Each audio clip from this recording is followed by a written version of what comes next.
Κυρίες και κύριοι, καλησπέρα σας. Είναι το δελτίο αθλητικών ειδήσεων του Action 24, το οποίο θα παραμείνει με συνέπεια στα ραντεβού με τους Ολυμπιονίκες. Όπως ξεκινήσαμε, θα μου πει κανείς πώς ξέραμε ότι θα είναι Ολυμπιονίκες εκείνοι που θα πήγαιναν στο Ρίο. Καταρχάς, εγώ θα απαντήσω ότι όποιος πηγαίνει και λαμβάνει μέρος σε Ολυμπιακούς Αγώνες, δεν θα προσδιορίσω τη θέση, ούτε το βάθρο, ούτε την 8η, ούτε τη 18η. Για μένα είναι Ολυμπιονίκες, για τους αθλητικούς συντάκτες, για τους φιλάθλους, για τον αθλητισμό, είναι Ολυμπιονίκες. Το ξεκινήσαμε πριν φύγουν τα παιδιά για την μεγάλη αυτή τρανή αποστολή του Ρίο ντε Ζανέιρο και γύρισαν με τόσα μετάλλια και τόσες διακρίσεις και τόσες καλές θέσεις και αξιοπρόσεκτες συμμετοχές και πολλοί εξ αυτών φιλοξενήθηκαν, κυρίες και κύριοι, σας θυμίζω εδώ στην καθημερινή μας εκπομπή, στο καθημερινό μας δελτίο αθλητικών ειδήσεων, το Sports Live. Θυμίζω ότι κλείσαμε τη σεζόν με αποκλειστική συνέντευξη της Κατερίνας Στεφανίδη, που γύρισε με το χρυσό, για να φέρουμε έτσι και λίγο γούρι να το λέμε αυτό.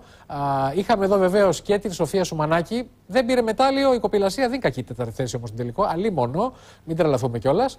Και έχει και τα χρόνια μπροστά της για να πάει και στο Τόκιο να το φέρει από εκεί το μετάλλιο. Και βεβαίως φιλοξενήσαμε εδώ δύο ανθρώπους που πλήρωμα 100%, ό,τι σημαίνει η ετυμολογία, το ιστιοπλοϊκό πλήρωμα του Τάκη Μάντι και του Παύλου Καγιαλή. Πήγαν λοιπόν στο Ρίο ντε Ζανέιρο και όταν ήταν εδώ στην εκπομπή Sports Live, τους πίεζα, όπως ο φίλος δημοσιογράφος, να μου εξηγήσουν πώς είναι δυνατόν με τόση καλή προετοιμασία, τόσες φορές που είχαν πάει και τσεκάρει τα νερά και τον αγωνιστικό χώρο της Βραζιλίας, να μην λένε οι ίδιοι ότι στόχος μας είναι το μετάλλιο. Ήταν χαμηλών τόνων ήπιων, καλύτερα δεν μιλούσαν, πήγαν, το έφεραν και απόψε είναι κοντά μας, κυρίες και κύριοι. Καλωσορίζω λοιπόν, καλησπερίζω τον Τάκη Μάντι και τον Παύλο Καγιαλή. Καλησπέρα, κύριοι. Καλησπέρα σας. Συγχαρητήρια. Και νομίζω ότι το είπατε και οι ίδιοι, δεν χρειάζεται να λέμε εμείς πολλά οι δημοσιογράφοι και να πολυλογούμε. Νιώθετε υπερήφανοι που τιμήσατε την Ελλάδα. Ήταν τα πρώτα σας λόγια, Τάκη και Παύλο, όταν φτάσατε. Έτσι είναι, νιώθουμε υπερήφανοι για όλη την ομάδα. Είναι από τις πιο πετυχημένες ομάδες. Όλοι τραβήξαν ο ένας τον άλλον με την καλή αρχή που έγινε από την Άννα Κορακάκη. Και όλα τα αποτελέσματα, όπως είπες και με την Ασουμανάκη, το δίδυμο αυτό που στο μέλλον θα φέρει πολλά αποτελέσματα. Είχαμε μια καλή παρουσία όλοι και εμείς είμαστε πολύ ευχαριστημένοι. Παύλο, πες μου κάτι, γιατί το είπε και ο Τάκης και συμφωνώ, το λέγαμε και εμείς που δεν ήμασταν στο Ρίο και το βλέπαμε με την τηλεόραση. Το τόσο γρήγορο μετάλλιο, το πρώτο της Κορακάκη, ήταν έτσι ένα πυροτέχνημα δυνατό, σας πόρωσε ότι πάμε, ξεκινήσαμε, αρχίζουμε και σας έδωσε ακόμη καλύτερη ψυχολογία σε όλη την αποστολή? Σίγουρα βοήθησε. Είδαν όλοι οι αθλητές ότι κερδίζοντας ένα Ολυμπιακό μετάλλιο για τη χώρα σου, για τον συναθλητή σου, για τους φίλους σου, γιατί όλη η ομάδα είμαστε φίλοι, γνωριζόμαστε μεταξύ μας. Ήταν ενθαρρυντικό αρκετά, θα έλεγα. Δηλαδή, εμένα προσωπικά με συγκίνησε πάρα πολύ και λέω: θέλω κι εγώ. Συνεχίζουμε. Είμαι πολύ χαρούμενος και είναι τιμή μας που σας έχουμε εδώ στο στούντιο και δεν το λέω τυπικά ή από αστική αριστοκρατική ευγένεια. Οι Ολυμπιονίκες, το λέγανε και οι αρχαίοι μόν πρόγονοι, πρέπει να τιμώνται για πάντα, διαπαντός. Και αυτό έχει να κάνει γιατί αντιπροσωπεύεται το πείσμα ενός λαού. Τη δυνατότητα, τη συνέπεια, την εργατικότητα. Και το λέω αυτό γιατί συμφωνώ με πολλούς ακόμη της αποστολής που πήγατε στο Ρίο. Είτε κατάφεραν να πάρουν μετάλλιο είτε όχι. Το πάλεψα πάντως σε κάθε περίπτωση. Όλοι σας, οι περισσότεροι από εσάς, κάνατε μια αντιστοιχία στα παραδείγματα που δίνατε και λέγατε σε μια εποχή δύσκολη για τους Έλληνες, θέλαμε να δείξουμε τι μπορούμε ως λαός να καταφέρουμε. Την ώρα που αγωνίζεστε, αυτό σας είχε. Ενδεχομένως, δεν ξέρω αν υπερβάλλω, θα μου το πει, Τάκη. Σας έκανε η κατάσταση στη χώρα να είσαστε ακόμα πιο πεισμωμένοι? Σκέφτεστε κάποια στιγμή ποιοι περιμένουν να σας δουν για να νιώσουν καλύτερα? Σκεφτόμασταν όλο το χρόνο που έχουμε εξοδέψει και το πόσο λείπαμε και πόσο λείπαμε στους δικούς μας και όλες τις προσδοκίες που είχαν όλοι οι φίλοι μας. Όλοι οι φίλοι μας λέγανε τρέχτε και για μας, τρέχτε για όλους μας κτλ. Οπότε όταν τρέχαμε, αυτό ναι, είναι ένα κίνητρο να τρέχεις για όλους όσους σε παρακολουθούν και θέλαμε να δώσουμε το καλύτερο. Ήμασταν έτοιμοι. Το σκεφτόμασταν πολύ και ονειρευόμασταν τον τελικό, το βάθρο. Και να ξέρεις, Παύλο Καγιαλή, πόση αγωνία έχουν οι Έλληνες, οι οποίοι αυτή την περίοδο όταν ανοίγουν την τηλεόραση δεν ακούν και κάτι ευχάριστο εδώ και τόσους μήνες, για να μην πω χρόνια. Τουλάχιστον αυτό ήταν. Ναι. Βρεθήκαμε σε μια θέση στην οποία μας παρακολουθούσε όλη η Ελλάδα και ήταν τιμή μας να ξέρουμε ότι μπορούμε και εμείς με τον δικό μας τρόπο να σηκώσουμε την ελληνική σημαία ψηλά, να ξέρουμε ότι μας βλέπει όλος ο κόσμος. Είμαστε μια μικρή χώρα. Και πρωταγωνιστούμε σε παγκόσμιο στερέωμα. Δηλαδή, πόσο πιο περήφανος να είσαι ως Έλληνας. Μα μισό λεπτό τώρα για να τα βάλουμε κάτω τα νούμερα. Δεν είναι λίγα τα 6 μετάλλια που πήραμε, εκ των οποίων τα 3 χρυσά. Μην αρχίσουμε και τα αν. Αν ο Γιαννιώτης που πέρασε πρώτος και βάλει πρώτο στο χέρι, θα είχαμε κι άλλο χρυσό. Τέλος πάντων, ο αθλητισμός είναι το αποτέλεσμα. Εκτός από την προσπάθεια, μετά το αποτέλεσμα είναι ο βασιλιάς του αθλητισμού. Αυτό τα υπαγορεύει όλα. Μετά βεβαίως κρίνεις πόσο ικανός είναι ο καθένας για κάτι περισσότερο. Ακριβώς. Αν δεν κάνω λάθος, ήρθαμε 26η χώρα. Αυτό θα έλεγα. 26. Ανάμεσα σε 210. 207. 207 χώρες. Αυτό δηλαδή είναι καπίστευτο. Είναι Φοβερό. Και αν σκεφτούμε, Τάκη, και υπό ποιες συνθήκες προετοιμάζεστε, τι θέλω να πω.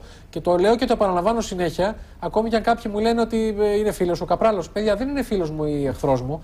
Έκανε ένα πρόγραμμα υιοθεσίας των αθλητών, βρήκε χορηγούς από μόνος του. Χωρίς αυτή την ιστορία, πόσοι θα είχαν πάει στο στούντιο και πόσοι. Έτσι είναι. Και εμάς μας στήριξε μια στιγμή δύσκολη, πολύ δύσκολη για μας, που ήμασταν έτοιμοι να τα παρατήσουμε, γιατί δεν είχαμε τους πόρους να βρεθούμε στη Βραζιλία, ήταν πολύ μακριά, μας στήριξε. Και στη συνέχεια πήραν τη σκητάλη πολλοί χορηγοί. Υπήρξε και ένας ανταγωνισμός μεταξύ των χορηγών. Το κάνανε και αυτοί σαν άθλημα, πώς να το πω. Είναι και ο Λάσκαρης μας βοήθησε, ο κύριος Λάσκαρης με το Ίδρυμα Λάσκαρη. Την τελευταία χρονιά πραγματικά τα έδωσε όλα που λέμε για να είμαστε εκεί. Είχαμε δείξει και το βίντεο με τα εγγένεια του σκάφου σας της Ιφηγένειας. Ναι, δεν είναι, που ήταν και ο μας έδωσε το γούρι εκεί, πήραμε και το γούρι εδώ, όπως λέτε, γι' αυτό είμαστε και εδώ, για να συνεχίσουμε και την επόμενη τετραετία έτσι. Τώρα, η Ιφηγένεια, το σκάφος, αυτό είναι όνομα αρχαίας τραγωδίας.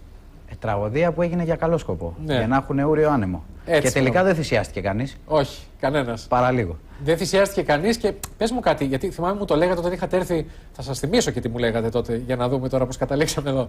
Θυμάμαι ότι μου λέγατε ότι είχατε διαβάσει τα νερά πολύ καλά.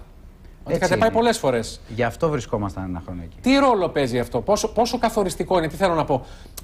Είναι το άγχος της τελειότητας, ή αν δεν πας τόσες φορές έχεις και λιγότερες πιθανότητες στην προετοιμασία. Πρέπει να διαβάσουμε τα νερά, να διαβάσουμε το τοπίο, να μάθουμε τις ιδιαιτερότητες του καιρού, το πώς περνάνε ανάμεσα από τα λούκια, γιατί είχε διάφορους λόφους κτλ. Εκεί στο Ρίο, ούτως ώστε όταν θα ξεκινήσουν οι αγώνες να νιώθουμε οικία.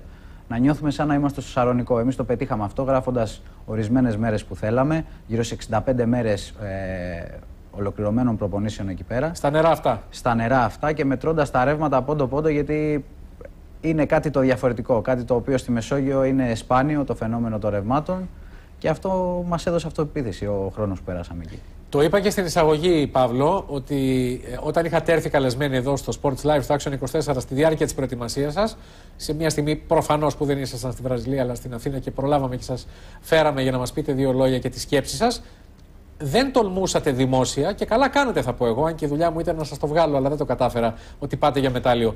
Όταν μπαίνατε στο αεροπλάνο για να πάτε στη Βραζιλία, μέσα σας τι είχατε πει στον εαυτό σας ή και μεταξύ σας, οι δύο σας, που σίγουρα τα λέτε όλα μεταξύ σας, ότι μπορούμε να το καταφέρουμε το μετάλλιο? Τι είχατε πει? Πείτε το τώρα, αποκαλύψτε το τώρα. Μεταξύ μας ο στόχος ήταν το μετάλλιο. Είχαμε πάρει μετάλλιο σχεδόν σε όλες τις διοργανώσεις που είχαμε βάλει τον πύχη πολύ ψηλά και θέλαμε σίγουρα ένα μετάλλιο στους Ολυμπιακούς Αγώνες. Μεταξύ μας εκεί στοχεύαμε.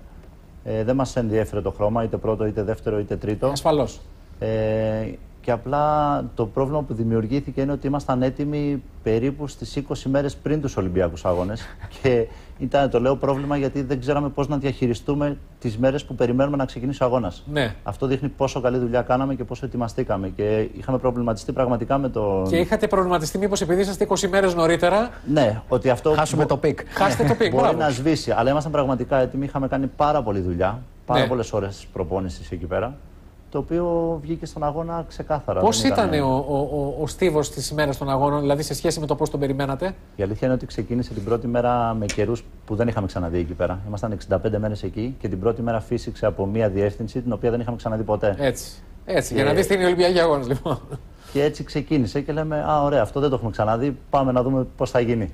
Και οι επόμενες μέρες, βέβαια, κυλήσανε με τις προπονήσεις που κάναμε και τους καιρούς που είδαμε και συνηθίσαμε, ήταν ακριβώς σε ό,τι είχαμε δουλέψει. Και πότε, Τάκη Μάντι, αρχίσατε να σκέφτεστε ότι τα πλασαρίσματά σας συνιστούν πιθανότητα μεταλλίου? Από ποια ιστιοδρομία και μετά? Μετά την τρίτη μέρα, και αφού ήμασταν σταθερά τρίτη, τέταρτη, πέμπτη θέση, κειμενόντουσαν εκεί οι θέσεις μας, άρχισε ο ύπνος να έρχεται όλο και πιο δύσκολα τα βράδια. Συγκεντρωθήκαμε, τα βάλαμε κάτω. Είναι κυριολεκτή, συμβαίνει αυτό? Ναι, σίγουρα. Η πίεση αυξήθηκε, αλλά και με την καλή έννοια. Ανυπομονούσαμε να γίνουν και άλλες κούρσες, να προχωρήσουμε προς τον τελικό, τόσο ώστε να γίνει το όνειρο πραγματικότητα. Αυτό που βλέπαμε σε άλλους αθλητές με το μετάλλιο κτλ. Τους Έλληνες αθλητές που κερδίζανε, ανυπομονούσαμε να χαρίσουμε κι εμείς μια τέτοια επιτυχία. Ναι, γιατί η σειρά σας ήταν στα μετάλλια. Το πέμπτο μετάλλιο ήταν το δικό σας? Το πέμπτο. Το πέμπτο. Ναι, το πέμπτο. Το τελευταίο ήταν Στεφανίδη. Και ζούσαμε όλους τους αθλητές όσο εμείς τρέχαμε. και μας έδινε δύναμη αυτό, αλλά και λαχτάρα να προχωρήσουμε παρακάτω. Σας θυμάμαι σε συνέντευξη στη δημόσια τηλεόραση, που βεβαίως είχε και τα αποκλειστικά δικαιώματα μετάδοσης των αγώνων, τον ρεπόρτερ της δημόσιας τηλεόρασης, που μιλούσατε για την τελευταία ισιοδρομία που δεν γινόταν λόγω των συνθηκών των καιρικών. Και περιμέναμε πότε θα γίνει. Και ήσασταν δεύτεροι. Σωστά. Και σας ρωτάει ο συνάδελφος ότι μήπως θα προτιμούσατε να μην γίνει για να έχετε σίγουρο το ασημένιο. Και μου άρεσε η απάντησή σας. Δεν θυμάμαι ποιος από τους δύο το απάντησε πρώτος. Νομίζω ο Τάκης το απάντησε πρώτος.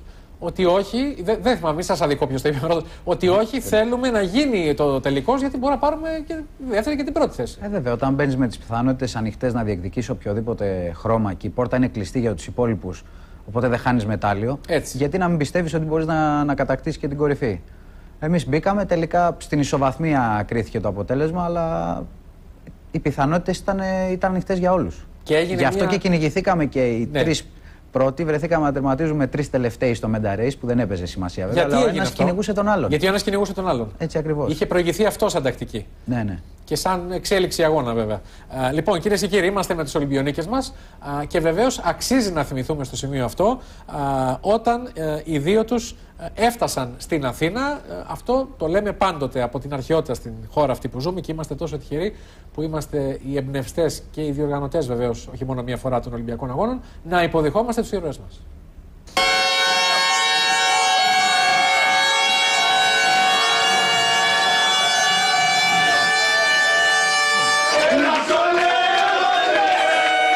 Όλοι δεν κοιτάνε το χρώμα του μεταλλίου, κοιτάνε το μετάλλιο και ότι είναι δίπλα μας και μας στηρίζουν για να πάμε για ακόμα περισσότερα.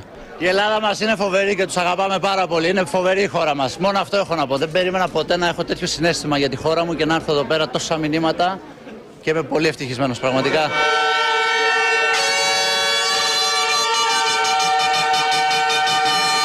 Η κάθε μέρα του αγώνα ήταν ένας γοργοθάς, σιγά σιγά που ανεβαίναμε, με αναβολές, με πολύ αέρα, με λίγο αέρα. Ήταν ένα πρωτάθλημα με όλες τις καιρικές συνθήκες. Εγώ είμαι τρελός με τα αγούρια. Κάνω την ίδια διαδικασία κάθε μέρα. Αν μία μέρα πάει καλά, δεν αλλάζω τίποτα. Αν δεν πάει καλά, σιγά σιγά αλλάζω κάποια πράγματα μέχρι να έρθει το αποτέλεσμα. Τι ρούχα θα φορέσουμε μέσα σε έναν αγώνα, ποιο καπέλο θα φορέσουμε, πώς θα ξυπνήσουμε το πρωί. Οι διαδικασίες είναι συγκεκριμένες. Καταφερόνατε κάπου ιδιαίτερα. Σε όλους αυτούς που κάναν υπομονή, που λείπουμε, λέω εγώ. Σε όλους τους φίλους, σε όλους τους Έλληνες, στις οικογένειες μας και σε όσους πραγματικά πιστεύουν για την Ελλάδα μας. Γνώριζα πάρα πολύ καλά τα στοιχεία των παιδιών και αυτό βοήθησε πάρα πολύ γρήγορα στο να βρούμε το ρυθμό μας. Ήταν το άγχος τρομερό, η πίεση τρομερή, οπότε όλο αυτό τώρα βγαίνει και εκτοξεύεται. Σε τρία στοιχεία του χαρακτήρα σου αρέσουν. Είναι πολύ έξυπνος, είναι πρωταθληταράς και τώρα είναι και Ολυμπιονίκης. Τι λέμε, πάμε και για άλλα. Πάμε και για άλλα. Πάμε και για άλλα. Να σε καλά. Μπράβο παιδιά, συγχαρητήρια, μπράβο.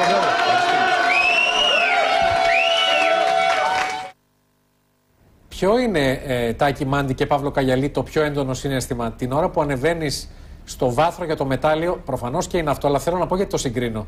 Γιατί εκείνη την ώρα, ειδικά η εστιοπλοεία δεν έχει τις εξέδρες ενός Ολυμπιακού σταδίου, δεν έχει την πλειοψηφία του κόσμου. Ή όταν φτάσατε στην Αθήνα και είχατε τους δικούς σας ανθρώπους και σας αγκάλιαζαν και φώναζαν με τις κόρνες, πού ήταν η μεγαλύτερη ένταση? Νομίζω θα συμφωνήσει και ο Παύλος ότι ήταν όταν συναντήσαμε όλους τους φίλους στην το φαντάζομαι, Αθήνα. γι' αυτό ρωτάω. Και η κάθε μέρα μετά από αυτή τη μέρα όπου συναντάμε τον κόσμο, μικρά παιδιά να μας λένε ότι μας είδανε, ότι τους άρεσε, ότι θέλουν να κάνουν ιστιοπλοεία. Σας το λένε αυτό? Ναι. Καταρχάς η υποδοχή εδώ, γιατί τρελαίνομαι και το λέω εγώ που το αντικείμενό μου το περισσότερο χρόνια της δημοσιογραφίας είναι το ποδόσφαιρο. Αλλά αυτές οι εικόνες είναι οι ωραιότερες όταν γυρίζουμε από Ολυμπιακούς αγώνες και δείχνουν. Δεν υπάρχουν ούτε τα επαγγελματικά αθλήματα, ούτε ο φανατισμός των συλλόγων σε επίπεδο, επαναλαμβάνω, επαγγελματικό. Αυτό είναι ο ορισμός του αθλητισμού που βιώνεται και βιώνουν και οι Έλληνες ως φίλαθλοι. Σας βλέπουμε εδώ και με την Παρίνα την Κουταρέλη, σας βλέπουμε και με τους φίλους σας. Παύλο, όταν φτάνετε και ακούτε τον πανικό που γίνεται, τα πανηγύρια, τα χειροκροτήματα, τις φωνές, φαντάζομαι δεν θέλατε να τελειώσει. Η αλήθεια είναι ότι εγώ έτρεμα ολόκληρος από την αδρεναλίνη ότι θα δω τους δικούς μου ανθρώπους και μας περιμένουν όλοι εκεί με λαχτάρα, γιατί εντάξει, εμείς μπορεί να αγωνιστήκαμε, αλλά μάθαμε στην πορεία ακόμη και σήμερα το πώς παρακολούθησαν όλοι οι δικοί μας τον αγώνα μας. Ναι. Συγκινηθήκανε, χαρήκανε, το διασκεδάσανε, πιστέψανε πάρα πολύ σε εμάς. Και όταν τους συναντάς λοιπόν και σε χαίρονται, Το συναίσθημα είναι μοναδικό. Και ξέρεις, είναι τρομερό, ενώ φυσικά δεν μπορούν να ξέρουν όλοι οι τηλεθεατές και φίλαθλοι τους κανονισμούς και τη φιλοσοφία κάθε αθλήματος. Όταν κάποιος δικός σου συμπατριώτης σου πηγαίνει καλά σε κάποιο σπορ, αρχίζεις και εξοικειώνεσαι. Ψάχνουν άνθρωποι στο γκουγκλάρουν για να δουν τι σημαίνουν κάποιες ορολογίες που ακούνε ή να καταλαβαίνουν τι βλέπουν. Όχι ότι μαθαίνεις βέβαια σε 2-3 μέρες, αλλά εν πάση περιπτώσει αρχίζεις και ακούς κόσμο να συζητάει για πράγματα που δεν θα τα συζητούσε ποτέ σε άλλη περίπτωση. Πες μας τώρα, εμάς που δεν είμαστε ειδικοί με την ιστιοπλοεία, και εσύ Τάκη και εσύ Παύλο, η τελευταία μέρα του Medal Race υπήρξαν απρόοπτα. Είπατε ότι δένετε τη μονομαχία ο ένας με τον άλλο, ότι τρεις καλύτεροι. Κάποια στιγμή, Παύλο, εσύ δεν είχες την πτώση? Είχε την πτώση στην αρχή ο Αυστραλός. Ναι.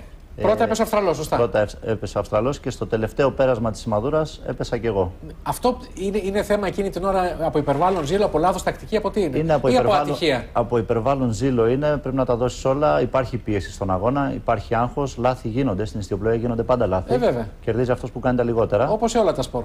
Και όταν βλέπουμε τον παγκόσμιο πρωταθλητή 6 φορές χρυσό και το χρυσό του Λονδίνου να πέφτει από λόγω πίεσης, ναι, καταλαβαίνεις ότι είναι πολύ εφικτό να συμβεί σε οποιονδήποτε αθλητή. Έτσι. Και μιλάμε για το top επίπεδο, δηλαδή εκεί που κρίνονται τα Ολυμπιακά μετάλλια. Φυσικά και θα υπερβάλλετε, θα προσπαθήσετε να υπερβάλλετε αυτούς.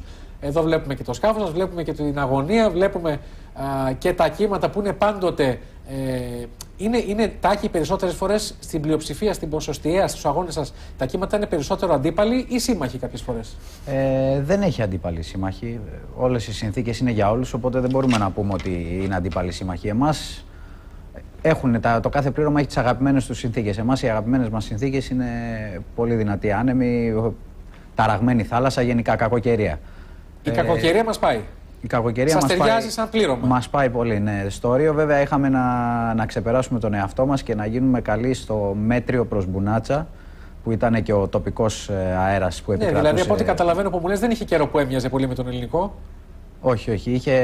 Όχι τις συνθήκες μας, να το πω έτσι. Μπράβο. Οπότε ξεπεράσαμε τον εαυτό μας και χάσαμε πολλά κιλά, προσαρμόσαμε τα πανιά μας κτλ. Ώστε να έρθει αυτό το αποτέλεσμα. Για να έρθει ένα τόσο υψηλό αποτέλεσμα από κάποιους ιστιοπλώους του δικού σας επίπεδου, τι προετοιμασία απαιτείται φυσικής κατάστασης, ενώ εκτός των όσων κάνετε στο σκάφος?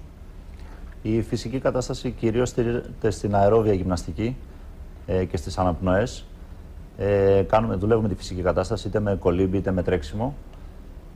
Απλά το νούμερο ένα που προέχει για μας είναι να έχουμε πάρα πολλές ώρες στη θάλασσα και συγκεκριμένα στο μέρος στο οποίο θα τρέξουμε αγώνα. Εκεί που θα γίνει ο αγώνας. Οπουδήποτε γίνεται αυτό, είτε είναι παγκόσμιο, είτε είναι ευρωπαϊκό, είτε κάποιος αγώνας παγκοσμίου κυπέλου προετοιμασίας. Οι προπονήσεις σημαντικές είναι σε εκείνο το μέρος. Πρέπει να μαθαίνουμε ουσιαστικά τα κόλπα του καιρού. Τις συνήθειες του καιρού. Που κάθε μέρος έχει διαφορετικές συνήθειες. Πολύ σωστά. Και αυτό έχει σημασία που το λέει ο Παύλος και ο Τάκης βεβαίως, και το λέμε πάντοτε όποτε κάνουμε συζήτηση για την ιστιοπλοεία. Διότι ο αγώνας, Τάκη, ένας αγώνας τέτοιου επίπεδου κρίνεται και στην παραμικρή λεπτομέρεια.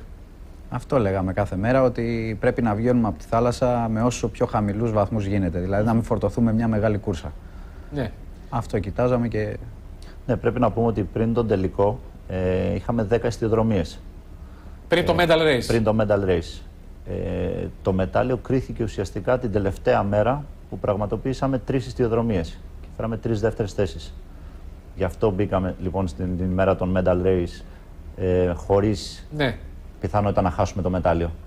Γιατί έχουν προηγηθεί άλλες 10 εστιοδρομίες. Έχουν προηγηθεί άλλες 10 εστιοδρομίες. Πρέπει να πούμε λοιπόν επίσης ότι αυτό που είπατε νωρίτερα και είναι πολύ σημαντικό, ότι πρέπει να ξέρεις τις συνθήκες του μέρους που αγωνίζεσαι. Ότι αυτό σημαίνει ότι ειδικά οι ιστιοπλόοι, κυρίως οι ιστιοπλόοι, από όλους όσοι προετοιμάζονται για να πάνε κάπου για Ολυμπιακούς αγώνες αθλητές, πρέπει να έχουν τη δυνατότητα να διαχειριστούν και το κόστος τέτοιων αποστολών κάθε λίγο και λιγάκι. Και μία μπορεί να είναι μια πόλη ευρωπαϊκή, μετά μπορεί να είναι μια πόλη όπως το Ρίο όμως, ή όπως ήταν το Πεκίνο το 2008 για όποιους πήγανε. Τι θέλω να πω, ότι πρέπει να καταλάβει ο κόσμος τη σημασία που έχει για τη ζωή, την αθλητική, τη δική σας και την επιβίωση ο κάθε χορηγός. Έτσι δεν είναι? Έτσι είναι, και θα πρέπει να δοθούν και κάποια κίνητρα κάποια στιγμή στους χορηγούς, ώστε να έρθουν πιο κοντά στον αθλητισμό. Να έχουν όλοι οι αθλητές χορηγό για να δούμε ακόμα περισσότερα μετάλλια, ακόμα πιο πολλά νέα παιδιά να έχουν χορηγό πριν καν φτάσουν να γίνουν παγκόσμιοι πρωταθλητές. Δηλαδή να ξεκινάνε όταν είναι πια ταλέντα. Έτσι. Όταν είναι η μαγιά υπάρχει εκεί πέρα και μπορεί να εξελιχθεί. Μην περιμένουμε να γίνει κάποιος για να έχει μετά τη βοήθεια, πρέπει από πριν. Έτσι ακριβώς. Και να συμπληρώσω κάτι Βεβαίως. που είπατε πριν, ότι πρέπει να πηγαίνουμε στα μέρη που γίνονται οι αγώνες κτλ. Εμείς, άρα ο κόσμος θα μας συναντάει συχνά φέτος στη Θεσσαλονίκη, Ναι. όπου και το 17 θα γίνει το Παγκόσμιο Πρωτάθλημα. Εκεί θα πάμε να μάθουμε τα χούγια του καιρού τώρα. Το παγκόσμιο είναι στην Ελλάδα λοιπόν, στη Θεσσαλονίκη. Το 17, ναι. Τέλεια. Λοιπόν, πάμε σε διαφημίσεις, κυρίες και κύριοι, και επιστρέφουμε. Είμαστε πάντοτε στο στούντιο με τις Ολυμπιονίκες μας, τον Τάκη Μάντι και τον Παύλο Καγιαλή. Έχουμε κι άλλα να πούμε, πολύ ενδιαφέροντα. Δεν σταματάει εδώ η κουβέντα, γιατί ο δρόμος μπροστά είναι μεγάλος και μακρύς και το χάλκινο μετάλλιο, τα δύο μετάλλια που κρέμναν στο στήθος, είναι τεράστια επιτυχία και διάκριση για τον ελληνικό αθλητισμό. Αλλά θα έρθουν κι άλλες, θα τις συζητήσουμε.